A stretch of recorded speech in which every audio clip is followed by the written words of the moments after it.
Bismillahirrahmanirrahim. Mesdames et messieurs, je m'adresse à vous en cette circonstance pour vous parler de la recherche linguistique dans le monde arabe et au Maroc en particulier, en prenant comme exemple la linguistique fonctionnelle.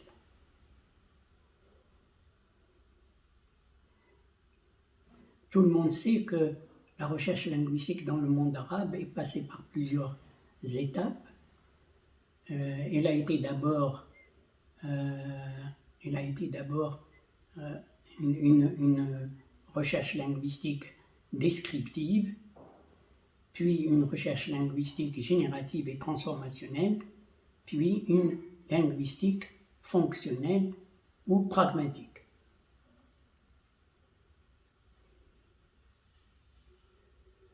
La linguistique fonctionnelle en particulier est une théorie linguistique qui a pris naissance en Europe et plus particulièrement en Hollande, avec certains linguistes de renom comme Simondijk, Lachlan Mackenzie, Kees Heenveld et autres. Cette théorie a été implantée au Maroc dans les années 90, ou plutôt dans les années 80. Elle a été appliquée à plusieurs langues, dont le français et l'arabe. Je ne vous parlerai pas des acquis de cette recherche, mais plutôt des perspectives, puisque c'est ce point-là qui vous intéresse le plus.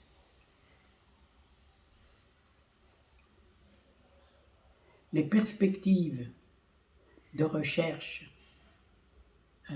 dans le cadre de la linguistique fonctionnelle et même dans d'autres cadres sont plurielles. Je les résumerai de la façon suivante. Premièrement, les perspectives de description, les perspectives d'évolution, les perspectives sociétales et les perspectives épistémologiques. Concernant les perspectives descriptives, plusieurs aires sont à couvrir dans plusieurs langues, en français, en arabe, en berbère et dans d'autres langues africaines, comme il a été fait pour la langue poulard en Afrique.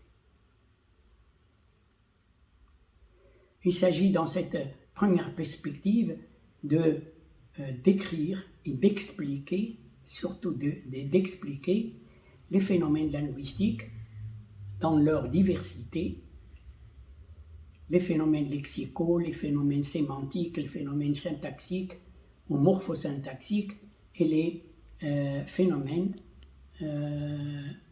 phonologiques. La deuxième perspective est celle de la description de l'évolution des langues. Il m'a été personnellement donné de défricher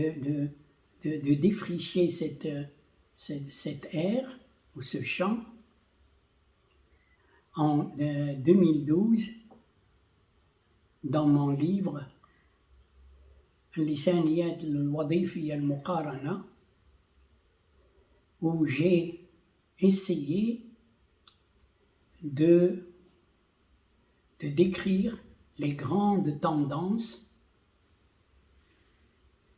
dans l'évolution de la langue arabe, de l'arabe classique aux arabes dialectaux.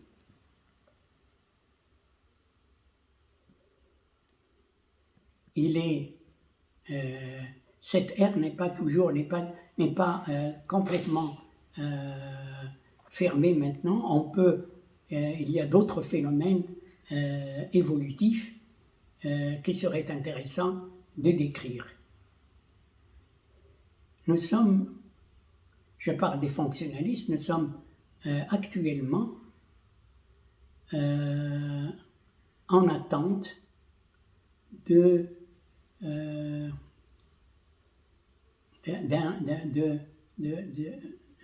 nous sommes actuellement en attente d'un projet, de l'effection d'un projet qui consiste à décrire la langue arabe, de l'arabe dialectal, de l'arabe classique aux arabes dialectaux. Il s'agit bien sûr non pas de décrire l'évolution du lexique, comme il a été fait récemment par ce qu'on appelle le Mu'jam al-Arabi al-Tarikhi ou le Mu'jam al-Tarikhi lil-Lughat al-Arabiyya. Il s'agit plutôt de décrire l'évolution de la structure de l'arabe dans ses dimensions aussi bien lexico-sémantiques que morphosyntaxiques, que phonologiques, que pragmatiques. La troisième perspective, après la description des langues et l'évolution des langues, c'est ce que j'appellerais la perspective des problématiques sociétales. Il s'agit de voir comment les théories linguistiques et la théorie linguistique fonctionnelle pourraient prendre en charge la description de certains phénomènes sociétaux comme la communication. J'entends par communication non seulement la communication langagière, mais aussi la communication sémiotique en général, que ce soit la communication gestuelle, picturale ou langagière. Un autre phénomène de société qui serait intéressant de décrire, c'est la traduction. La traduction est plus généralement ce que j'ai appelé le khitab al-muwassat, le discours médiatisé. Et j'entends par discours médiatisé et la traduction, et la paraphrase, et l'explication, etc. Un autre phénomène sociétal qu'il serait intéressant d'approcher en termes de linguistique fonctionnelle est la didactique des langues. Essentiellement, la didactique des langues, de la langue arabe et la didactique des langues en usage au Maroc, c'est-à-dire le français, l'espagnol et l'arabe dialectal. Non. Et le français, l'espagnol, et l'anglais. Un autre phénomène sociétal intéressant à étudier est ce qu'on appelle les troubles du langage. Certaines étudiantes ont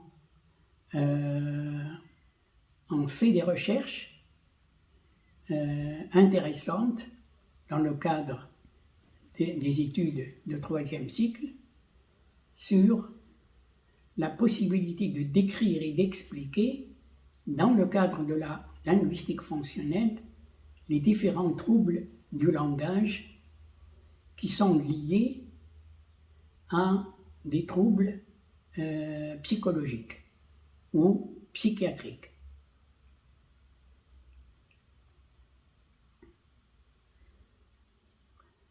Le troisième type de perspective est ce que j'appellerais la linguistique fonctionnelle et l'épistémologie.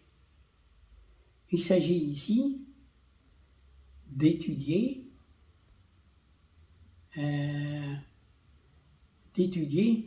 la manière dont le réel linguistique est appréhendé et dans l'intérieur de la théorie de la linguistique, de la grammaire fonctionnelle, et essentiellement de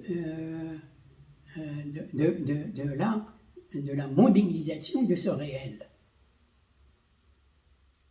ou de la formalisation de ce réel. Plusieurs aires sont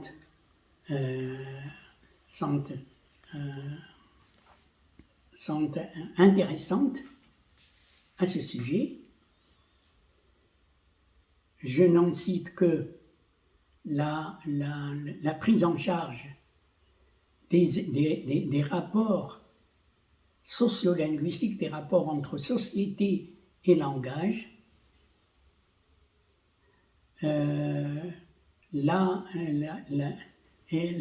surtout la place de la pragmatique et tout ce qui touche à la fonction de communication dans la modélisation d'une théorie linguistique donnée. Il s'agit de voir si la pragmatique constitue une étude à part entière, ce en quoi je ne crois pas, mais bien plutôt un composant d'une théorie donnée. Dans le cas où l'on considère la pragmatique comme un composant dans un modèle théorique donné, à côté du lexique, de la sémantique, de la syntaxe, de la morphologie, de la phonologie. Dans ce cas donc, quelle est la place du composant pragmatique? Est-ce qu'il est basique ou est-ce qu'il est interprétatif?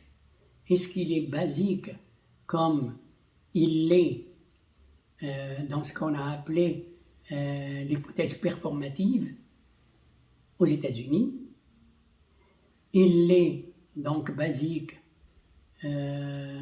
dans la grammaire que nous adoptons, c'est-à-dire la grammaire fonctionnelle. Il n'est qu'interprétatif dans la grammaire générative de type syntacticiste, puisque les phénomènes pragmatiques sont étudiés à la sortie, et non pas à l'entrée, à la sortie de la structure morpho-syntaxique, comme c'est le cas dans la grammaire générative de type chomskien.